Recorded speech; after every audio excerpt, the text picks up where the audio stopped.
வணக்கம். ஜேவின் பணிப்பெண் கொலை, மொத்தமாக சிக்குகிறது மன்னார்குடி கும்பல். சென்னை அடையாறு கிரீம் சாலையில் உள்ள ஓ பன்னீர்செல்வத்தின் வீட்டில் தனது ஆதரவாளர்களுடன் விடிய விடிய ஆலோசனையில் ஈடுபட்டு வருவதாக தகவல்கள் வெளியாகியுள்ளது. இதுகுறித்து கடந்த வாரம் ஜனாதிபதியை பார்த்து வந்தார் பன்னீர். நம்மிடம் பேசிய அதிமுக நிர்வாகி ஒருவர் ஆலோசனை கூட்டம் குறித்த தகவல்களை பகிர்ந்து கொண்டார். தினமும் இரவுகளில் கூட்டம் போட்டு ஆலோசித்து வருகிறோம்.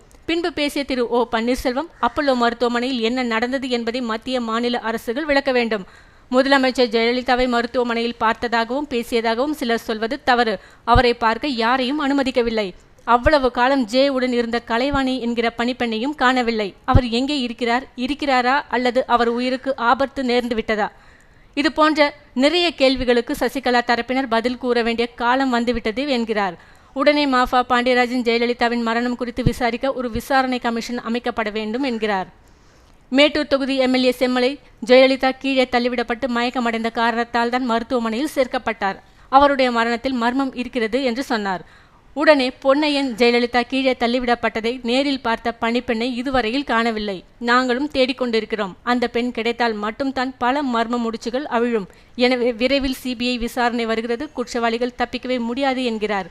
இதை டெல்லி வட்டாரங்களும் உறுதி செய்து வருகிறது என்கிறார்கள். இந்த செய்தி உங்களுக்கு பிடித்திருந்தால் சப்ஸ்கிரைப் செய்து ஷேர் செய்யுங்கள். நன்றி, வணக்கம்.